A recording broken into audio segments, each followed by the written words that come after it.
રાજકોટ જિલ્લાના ધોરાજી તાલુકાના ફરેણી ગામના સરપંચ તરીકેનું ફોર્મ ભરવા માટે તાલુકા પંચાયત ખાતે પ્રક્રિયા હતી, પણ ફરેણી ગામ બિનહરીફ અને સમરસ બન્યું। રાજકોટ જિલ્લાના ધોરાજી તાલુકાના ફરેણી ગામની સરપંચ ચૂંટણી માટે ફોર્મ ભરવાની પ્રક્રિયા હાથ ધરાઈ હતી, પણ ફરેણી ગામની એકતા અને સંગઠન, વડીલો, યુવાનોની એકરસતાથી ફરેણી ગામ નિર્વિવાદ વગર સમરસ ગામ બન્યું। ફરેણી ગામમાં અંદાજે 1400 થી વધુ વસ્તી ધરાવતું ગામ पंचायत राज थयुं અને પહેલી વખત ફરેણી ગ્રામ સમરેશ તરીકે બન્યું છે, તેથી ફરેણી ગામમાં ખુશી અનુભવી રહ્યા છે। મારું નામ જોરુભાઈ શેખવા। જોરુભાઈ, આજે જે સમરેશ તમારું ગામ થયું છે અને તમારા ધર્મપત્ની છે એ સરપંચ તરીકે નિમણૂક થયા છે, શું કહેશો? અમારા ધર્મપત્ની બિનહરીફ તરીકે થયા છે। અમે અમારું ગામ આ સમરસ થયું છે વિકાસના કામોમાં, અને જે કાંઈ સરકારની ગ્રાન્ટ આવે સમરસમાં એમાંથી ગામમાં કામ કરવાના વાપરવાના છે। અને 29 ગામની અંદર અમે એવો પાઠ કહીએ છીએ કે આખે આખું 29 ગામની અંદર ચૂંટણી ક્યારેય ન થાય, સમરસ ગામ થાય, અને એ અમારી વિનંતી। અમે આ 30 ગામને એવું કહેવા માંગીએ છીએ કે અમારું એવું નાનું એવું ગામ છે, એમાં કોઈ વિરોધ નથી, અને આગેવાનોની હેઠળથી અમે આ નિર્ણય કરેલો છે ગામની અંદર।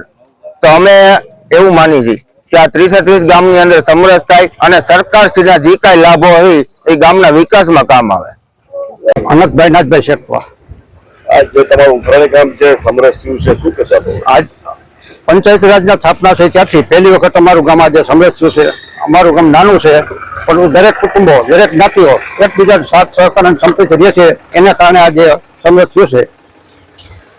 સમરસમાંથી સરકારશ્રીના જે લાભ મળે, ધારો કે યોજનાઓનો રકમ મળે છે, ગામના વિકાસ માટે વાપરવાની છે, અને ગામના યુવાનો બધા નવી પેનલ આખી નવ યુવાનો છે, બધા સંપીને કામ કરશે અને ગામનો વિકાસ કરશે એની ખાતરી છે। આજે જે સમરસ છે લાભો સમરસ થયા પછી જે સરકારના મળતા હશે, એમાં કેવો ગ્રામીણ વિકાસનો ગ્રામીણોનો એ બધી રકમ અમારા ગામે આખામાં અત્યારે ઘટે છે। સીસીટીવી કેમેરા બધા આપણે બોડીની એવી ઈચ્છા છે કે સીસીટીવી કેમેરા ગામમાં લગાડી દેવા, એ રકમમાંથી જ આયોજન કરવામાં આવશે।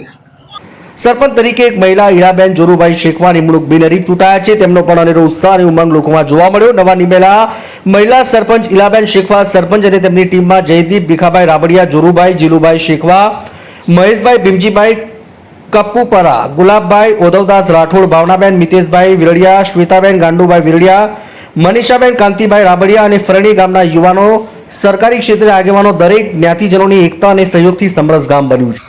મારું નામ ધમનભાઈ નરસિંહભાઈ રાબડિયા, હું ફરેણી ગામનો વતની છું, મારું ગામ ફરેણી।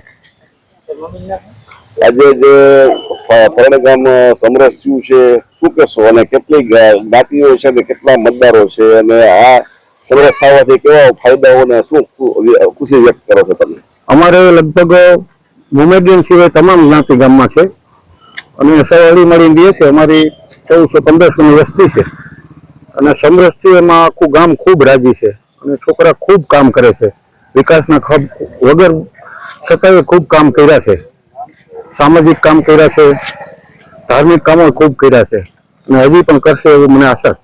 સમરસ પહેલી વખત થઈ? ના, પેલા પંચાયતી રાજ આવ્યું ત્યાંથી લગભગ પહેલી વખત થઈ સમરસ, અને એનો અમને આખા ગામને રાજીપો છે।